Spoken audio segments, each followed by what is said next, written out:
మనం కంప్యూటర్ మీద పనిచేసేటప్పుడు రెగ్యులర్ గా ఉపయోగించే వెబ్సైట్స్ కి డెస్క్టాప్ మీద షార్ట్ కట్స్ క్రియేట్ చేసుకోవడం కావచ్చు, అలాగే సిడి డివిడి డ్రైవ్స్ ని ఎజెక్ట్ చేయడం కావచ్చు, లేదా హ్యాంగ్ అయిన అప్లికేషన్స్ ని అంటే ప్రాసెస్ ని టాస్క్ మేనేజర్ ద్వారా కిల్ చేయడం కావచ్చు. ఎన్నో రకాల ఆప్షన్స్ లో మనం రకరకాల ప్లేసెస్ నుంచి యాక్సెస్ చేస్తూ ఉంటాం. ఉదాహరణకి డివైస్ మేనేజర్ ఓపెన్ చేయాలంటే కనుక కంట్రోల్ ప్యానల్ సిస్టమ్ లోకి వెళ్ళి డివైస్ మేనేజర్ ఓపెన్ చేస్తూ ఉంటాం. సో ఇలా వేరు వేరు చోట్ల ఉన్న ఆప్షన్స్ అన్నిటిని ఒకే చోట నుంచి యాక్సెస్ చేయాలంటే కనుక, అలాగే ఇప్పుడు ఉదాహరణకి ఒక ఫార్మేట్ లో ఉన్న ఫోటోలను వేరే ఫార్మేట్ లో కన్వర్ట్ చేయడం కావచ్చు, ఇలాంటి చిన్న చిన్న అవసరాలను తీర్చడానికి మనకి ఒక ఫ్రీ సాఫ్ట్వేర్ అందుబాటులో ఉంది. వసిలియోస్ ఫ్రీవేర్ అనే వెబ్సైట్ నుంచి మనకి సాఫ్ట్వేర్ ని డౌన్లోడ్ చేసుకున్న తర్వాత ఒక జిప్ ఫైల్ మనం డౌన్లోడ్ చేసుకున్నాం. జిప్ ఫైల్ ని డౌన్లోడ్ చేసుకుని దాన్ని డెస్క్టాప్ మీదకి ఎక్స్ట్రాక్ట్ చేసుకున్న తర్వాత ఒక ఫోల్డర్ క్రియేట్ చేసుకుని ఆ ఫోల్డర్ లో అంటే ఉదాహరణ ఇక్కడ నేను డెస్క్టాప్ మీద కమాండ్స్ ఒక ఫోల్డర్ క్రియేట్ చేశాను. ఆ ఫోల్డర్ లోకి ఎక్స్ట్రాక్ట్ చేసుకున్నాను. ఎక్స్ట్రాక్ట్ చేసిన తర్వాత కమాండ్స్ ఇన్ డిమాండ్ అనే ఈ అప్లికేషన్ ఉన్నాయి. ఇది మనకి మెయిన్ అప్లికేషన్. దీన్ని ఎగ్జిక్యూట్ చేయాల్సి ఉంటుంది. ఇక్కడ నేను రన్ చేస్తున్నాను చూడండి.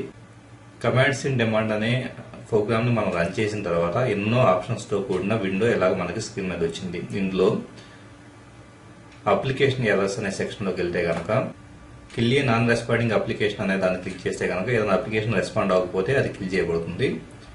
అలాగే మన సిస్టమ్ లో ప్రస్తుతం రన్ అవుతున్న ప్రాసెస్ లో ఏదైనా రన్నింగ్ ప్రాసెస్ నే డిజేబుల్ చేయాలంటే కిల్ ఏ రన్నింగ్ ప్రాసెస్ అనే దాన్ని క్లిక్ చేస్తే ప్రెజెంట్ రన్ అవుతున్న రకరకాల ప్రాసెస్ లో డీటెయిల్స్ కనపడతాయి. సో మనకి ఏదైతే వద్దనుకుంటున్నామో దాన్ని క్లిక్ చేసేసి మనం దాన్ని కిల్ చేసుకోవడానికి అవకాశం ఉంటుంది. ఇప్పుడు ఫర్ ఎగ్జాంపుల్ ఏ ప్రాసెస్ అయితే మనం క్లిక్ చేయాలనుకుంటున్నాం దాన్ని సెలెక్ట్ చేసుకుని కిల్ ప్రాసెస్ అనే ఆప్షన్ క్లిక్ చేస్తే సరిపోతుంది. సో ఇలాగ అప్లికేషన్ ఎర్రర్స్ అనే సెక్షన్ లో ఎన్నో రకాల ఆప్షన్స్ మనకి అందుబాటులో ఉంటాయి. అలాగే అప్లికేషన్స్ ఫెజిబుల్ విండోస్ అని చెప్పేసి ఒక సెక్షన్ ఉంది. ఇందులో ప్రెజెంట్ మనం ఓపెన్ చేసి ఉన్న డిఫరెంట్ విండోస్ కు సంబంధించి ఆ విండోస్ అరేంజ్మెంట్ వాటన్నిటిని మినిమైజ్ చేయాలా, రీస్టోర్ చేయాలా, లేదా అన్నిటిని క్లోజ్ చేయాలా, ఇలాగ ఎన్నో ఆప్షన్స్ మనకి ఇక్కడ అందుబాటులో ఉంటాయి. అలాగే ఆ విండో పొజిషన్స్ ను కూడా మనం దీని ద్వారా కంట్రోల్ చేసుకోవచ్చు. అలాగే క్లిప్ బోర్డ్ అనే సెక్షన్ లో మనం రియల్ టైమ్ లో ప్రెజెంట్ గా క్లిప్ బోర్డ్ ని యాక్సెస్ చేయొచ్చు. అంటే ఫర్ ఎగ్జాంపుల్ ఏదైనా డేటాని మనం కాపీ చేసి ఉంటే దాన్ని ఇక్కడ ఎడిట్ చేయడానికి కూడా స్కోప్ ఉంటుంది. అలాగే డెస్క్టాప్ అనే సెక్షన్ లో పేజ్ 1 పేజ్ 2 అని రెండు రకాల ఆప్షన్స్ ఉన్నాయి. పేజ్ 1 కి వెళ్తే కనుక మానిటర్ ని డైరెక్ట్ గా ఎక్కడి నుంచి ఆఫ్ చేసుకోవడానికి సంబంధించి ఆప్షన్ అవైలబుల్ అవుతుంది. అలాగే డెస్క్టాప్ ఐకాన్స్ అన్నిటిని హైడ్ చేసుకోవడానికి షో చేయడానికి ఆప్షన్ అవైలబుల్ అవుతుంది. ఉదాహరణకి దీన్ని క్లిక్ చేస్తే కనుక చూడండి డెస్క్టాప్ మీద ఉన్న ఐకాన్స్ అన్ని మాయమైనవి చూడండి. సో మళ్ళీ దాన్ని క్లిక్ చేస్తే మాయమైన ఐకాన్స్ ఆటోమేటిక్ గా వచ్చేస్తాయి. అలాగే రిఫ్రెష్ యువర్ డెస్క్టాప్ ఐకాన్స్, ఇలాగా డెస్క్టాప్ షార్ట్ కట్స్ అన్నిటిని కాపీ చేసుకోవడానికి ఆప్షన్స్, అలాగే స్క్రీన్ మీద ఉన్న ఒక ఏరియా ఏదైనా కానీ మ్యాగ్నిఫై చేసుకోవాలంటే కనుక ఆప్షన్, ఇలాగా ఎన్నో రకాల ఆప్షన్స్ మనకి ఈ పేజీలో ఫస్ట్ పేజీలో అవైలబుల్ అవుతాయి. అలాగే పేజ్ 2 అనే దాంట్లో మరికొన్ని ఆప్షన్స్ అవైలబుల్ అవుతాయి. ఉదాహరణకి స్క్రీన్ మీద మనకు కనపడుతున్న ఏదైనా ఏరియాని స్క్రీన్ షాట్ తీయాలన్నా కానివ్వండి, లేదా యాక్టివ్ విండోని మాత్రమే స్క్రీన్ షాట్ తీయాలన్నా ఇక్కడ ఆప్షన్స్ అవైలబుల్ అవుతాయి. అలాగే డివైజెస్ అనే సెక్షన్ లోకి వెళ్తే కనుక ప్రెజెంట్ హిడెన్ డివైజెస్ తో పాటు మొత్తం డివైస్ మేనేజర్ మొత్తాన్ని చూపించడానికి ఆప్షన్స్ అవైలబుల్ అవుతాయి. చూడండి ఇక్కడ ఆప్షన్ క్లిక్ చేస్తే డివైస్ మేనేజర్ ఓపెన్ అయిపోయింది. అలాగే పెన్ డ్రైవ్లు, ఎక్స్టర్నల్ హార్డ్ డిస్క్లు వంటి డివైజెస్ ని ఆటోమేటిక్ గా మనం ఎజెక్ట్ చేసుకోవడానికి వీలుగా సేఫ్టీ రిమూవ్ హార్డ్వేర్ అనే ఆప్షన్ అనేది ఉపయోగపడుతుంది.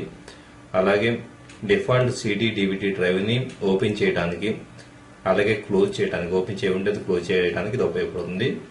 ఫైల్స్ అండ్ ఫోల్డర్స్ అనే సెక్షన్ లో కూడా మనకి ఎన్నో రకాల ఆప్షన్స్ అవైలబుల్ అవుతూ ఉంటాయి. అంటే ప్రెజెంట్ మన డ్రైవ్స్ లో ఉన్న డిఫరెంట్ కంటెంట్ ని వెతికి పట్టుకోవడానికి, అలాగే కస్టమైజ్ చేసుకోవడానికి, అలాగే ఒక ఫోల్డర్ లో ఉండగా ఆ ఫోల్డర్ కు సంబంధించి కమాండ్ ప్రాంప్ట్ లోకి వెళ్ళడానికి ఆప్షన్స్ మనకి దీంట్లో అందుబాటులో ఉంటాయి.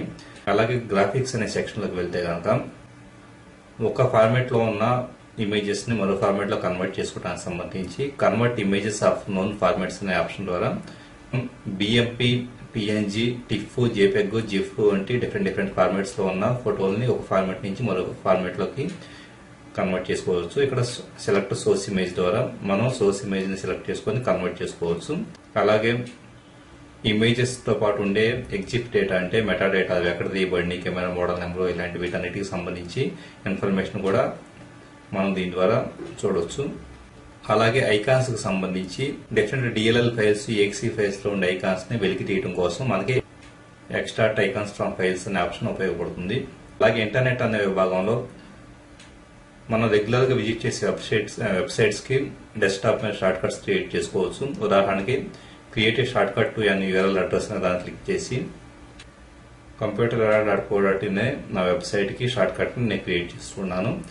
దానికి కావాలంటే కనుక నేమ్ ను కూడా ఇవ్వచ్చు. నేను ఉదాహరణకి శ్రీత అనే నేమ్ ని ఇస్తున్నాను. ఇచ్చి క్రియేట్ షార్ట్ కట్ అంటే కనుక ఆటోమేటిక్ గా ఆ వెబ్సైట్ కి సంబంధించి షార్ట్ కట్ అనేది క్రియేట్ అయిపోతుంది.